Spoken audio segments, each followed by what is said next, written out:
Today we will study about data visualization, which is a part of machine learning. The total outlines for this lecture is Introduction to Data Visualization goals, uses of data visualization, types of data visualization, and the 5 most common representations. Starting with the introduction to data visualization. Data visualization is used everywhere in our day-to-day life. Basically, that is a part of business which uses data visualization for reporting, forecasting, and marketing. Non-profits use data visualizations to put stories and faces to numbers, whereas if we are talking about scholars, so scholars and scientists use data visualization to illustrate concepts and reinforce their arguments. Meanwhile, reporters use data visualization to show trends and contextualize stories. While data visualization can make one's work more professional, and also it can be a lot of fun as well, because the graphs and statistics based on graphs is much more easier to compile rather than studying its facts and figures and numbers. So the goals of data visualization is the visualization representation of data or information. The goal of data visualization is to communicate data or information clearly and effectively to readers. Typically, data is visualized in the form of a chart, infographic, diagram, or map. The field of data visualization combines both art and data science. While a data visualization can be creative and pleasing to look at, it should also be functional in its visual communication of data. Then the uses of data visualization, as we have already discussed. So the data, especially a lot of data, can be difficult to wrap your head around. Means it would be a very tedious task to understand or to find some of the mathematical statistics if it is in a number written form. But if it is in a visualized form or the graph form, it means that it can help both of you and your audience to interrupt and understand data in a very easy manner. Data visualization often use elements of visual storytelling to communicate a message supported by the data. There are many situations where you would want to present data visually. It can be used for making data engaging and easily digestible, identifying trends and outliers within a set of data, telling a story found within the data, reinforcing an argument or opinion, highlighting the important parts of a set of data.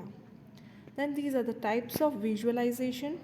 Most of the common types of data visualizations are chart and graph formats, and various others are column chart, bar graph, stacked column chart, area chart, dual axis chart, line graph, macro chart, pie chart, waterfall chart, and the bubble chart. Scatter plot chart, bullet graph, funnel chart, heat map, while all of them serve to expand and improve data interpretation. Not all are appropriate for the same job. Choosing the right visual aid is the key to preventing user confusion and making sure your analysis is accurate. Five most common representations include the column chart. You can see the diagram over here, and you all must have used it at least once till now. So there is a reason we learn how to make column chart in elementary school. There is a simple time-honored way to show a comparison among different sets of data. You can also use a column chart to track data sets over time. A column chart will include data labels along the horizontal axis with measured matrix or values presented on the vertical axis, also known as the left side of the chart. The y-axis will normally start at 0 and go as high as the largest measurement you are tracking. Then second comes the pie chart. A pie chart represents one statistic, or we can say a static number, divided into categories that constitute its individual portions. When you use 1, you will represent numerical amounts in percentages. When you sum up all of the separate portion, they should add up to 100%. These are especially helpful in digital marketing as you can use them to show a breakdown of market shares, marketing expenditures, customer demographics, customer device usage, online traffic sources. The third is line graph. A line graph is designed to reveal trends, progress, changes that occur over time. As such, it works best when your data set is continuously or it works best when your data set is continuous rather than full of starts and stops. Like a column chart, data labels on a line graph are on the x axis while measurements are on the y axis.